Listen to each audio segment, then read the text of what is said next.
ದೊಡ್ಡ ದೊಡ್ಡವರು ಚಿತ್ರಮಂದಿರದ ಅಂಗಳಕ್ಕೆ ಧುಮುಕಿದಾಗಲೇ ಕನ್ನಡ ಚಿತ್ರರಂಗದಲ್ಲಿ ದೊಡ್ಡದಾದ ಹಬ್ಬ ನಡೆಯಲು ಸಾಧ್ಯ. ಆದರೆ ಅದ್ಯಾಕೋ ಕನ್ನಡದ ಸ್ಟಾರ್ಗಳಿಗೆ ಈ ಮಾತು ಅರ್ಥವಾಗ್ತಿಲ್ಲ. ನಿಜ, ಈಗ ಚುನಾವಣೆಯ ಕಾವೇರಿದೆ, IPL ಜ್ವರ ಆವರಿಸಿಕೊಂಡಿದೆ. ಈ ಸಂದರ್ಭದಲ್ಲಿ ಚಿತ್ರ ಬಿಡುಗಡೆ ಮಾಡಿದರೆ ಚಿತ್ರ ಯಾವುದಾದರೇನು, ಚಿತ್ರದಲ್ಲಿ ಯಾರಿದ್ದರೇನು, ಪ್ರೇಕ್ಷಕರು ಚಿತ್ರಮಂದಿರಕ್ಕೆ ಬರಲ್ಲ ಅನ್ನುವ ವಾದ ಒಪ್ಪುವಂಥದ್ದೇ. ಹಾಗಂತ ಕೈಕಟ್ಟಿ ಕುಳಿತುಕೊಂಡರೆ ಹೇಗೆ? ವರ್ಷಾನುವರ್ಷ ಚಿತ್ರವನ್ನು ಬಿಡುಗಡೆ ಮಾಡದೇ ಇದ್ದರೆ ಹೇಗೆ?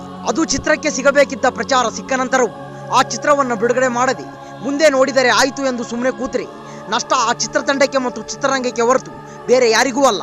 ಹೌದು, ನಿಮಗೆ ಗೊತ್ತಿರಲಿ, ಕನ್ನಡದಲ್ಲಿ ಸ್ಟಾರ್ ಫ್ಲೇವರ್ ಇರುವ ಒಂದು ಅರ್ಧ ಡಜನ್ ಸಿನಿಮಾಗಳು ಬಿಡುಗಡೆಗೆ ಸಿದ್ಧವಾಗಿವೆ. ಆದರೆ ಆ ಪೈಕಿ ಒಂದು ಚಿತ್ರದ ಬಿಡುಗಡೆಯ ದಿನಾಂಕ ಕೂಡ ಇಲ್ಲಿಯವರೆಗೂ ಘೋಷಣೆ ಆಗಿಲ್ಲ. ಹಾಗೆ ನೋಡಿದರೆ ಭೀಮ ಯಾವತ್ತೋ ಬರಬೇಕಿತ್ತು. ಸಲಗ ಚಿತ್ರದ ನಂತರ ದುನಿಯಾ ವಿಜಯ್ ನಿರ್ದೇಶನದ ಚಿತ್ರ ಎಂಬ ಕಾರಣಕ್ಕೆ ಆರಂಭದಿಂದಲೇ ಸದ್ದು ಮಾಡಿಕೊಂಡ ಬಂದಿದ್ದ ಭೀಮ ಚಿತ್ರಕ್ಕೆ ಬಿಡುಗಡೆಯಾದ 2 ಹಾಡು ಮತ್ತೊಂದು ಟೀಸರ್ ಸಿಕ್ಕಾಪಟ್ಟೆ ಮೈಲೇಜ್ ಅನ್ನು ತಂದುಕೊಟ್ಟಿದ್ದವು. ಆದರೆ ಅದ್ಯಾಕೋ ಕಬ್ಬಿಣ ಕಾದಿರುವಾಗಲೇ ಬಡಿಯುವ ಮನಸ್ಸನ್ನು ದುನಿಯಾ ವಿಜಯ್ ಮಾಡಲಿಲ್ಲ. ನಿರ್ಮಾಪಕರಾದ ಕೃಷ್ಣ ಸಾರ್ಥಕ್ ಮತ್ತು ಜಗದೀಶ್ ಕೂಡ ಮಾಡಲಿಲ್ಲ. ಇನ್ನು ನಂಬುವುದು ಬಿಡುವುದು ನಿಮಗೆ ಬಿಟ್ಟಿದ್ದಾದರೂ ಭೀಮ ಚಿತ್ರ ಶುರುವಾಗಿ ಮೊನ್ನೆ ಏಪ್ರಿಲ್ 18ಕ್ಕೆ 2 ವರ್ಷಗಳಾಗಿ. ಈ 2 ವರ್ಷದಲ್ಲಿ ಆತುರವಾಗಿ ಅಲ್ಲದೇ ಇದ್ದರೂ ನಿಧಾನವಾಗಿಯೇ ಭೀಮ ಚಿತ್ರವನ್ನು ಬಿಡುಗಡೆ ಮಾಡಬಹುದಿತ್ತು. 2023ರಲ್ಲಿಯೇ ಬಿಡುಗಡೆಯಾಗಬಹುದು ಅನ್ನುವ ನಂಬಿಕೆ ಕೂಡ ಎಲ್ಲರಲ್ಲಿತ್ತು. ಆದರೆ ಪದೇ ಪದೇ ಬಿಡುಗಡೆಯ ದಿನ ಮುಂದೆ ಹೋಗ್ತಾನೆ ಬಂತು.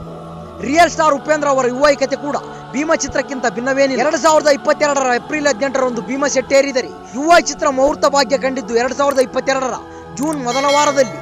ನಿಜ, ಯುವ ಕೇವಲ ಕನ್ನಡ ಸಿನಿಮಾ ಅಲ್ಲ, ಪ್ಯಾನ್ ಇಂಡಿಯಾ ಸಿನಿಮಾ. ಇನ್ನು ಯುವ ಗ್ರಾಫಿಕ್ಸ್ ಕೆಲಸವನ್ನ ಹೆಚ್ಚು ಬೇಡುವಂತಹ ಸಿನಿಮಾ.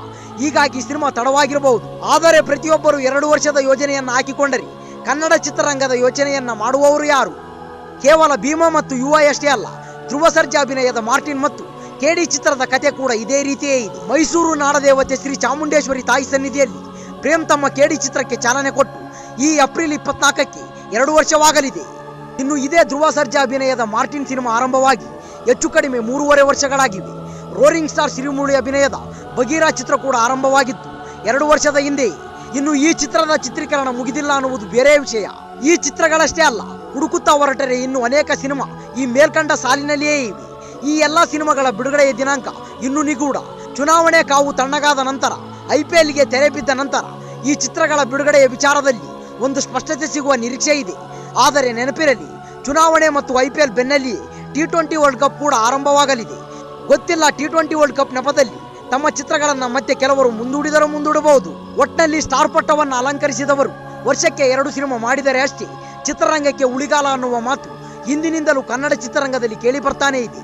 ಆದರೆ ಈ ಅಭಿಪ್ರಾಯಕ್ಕೆ ಸ್ಯಾಂಡಲ್ವುಡ್ ಸ್ಟಾರ್ಗಳು ಮಣೆ ಹಾಕ್ತಿಲ್ಲ, ಮನ್ನಣೆ ನೀಡ್ತಿಲ್ಲ ಅನ್ನುವುದು ದುರಂತ. ಈ ವಿಡಿಯೋ ಇಷ್ಟವಾದಲ್ಲಿ ನಮ್ಮ ಚಾನೆಲ್ನ ಲೈಕ್ ಮಾಡಿ, ಶೇರ್ ಮಾಡಿ, ಸಬ್ಸ್ಕ್ರೈಬ್ ಮಾಡಿ ಅಂತ ಹೇಳ್ತಾ ಅಲ್ಲಿಯವರೆಗೂ ಟೇಕ್ ಕೇರ್, ಬಾಯ್ ಫ್ರೆಂಡ್.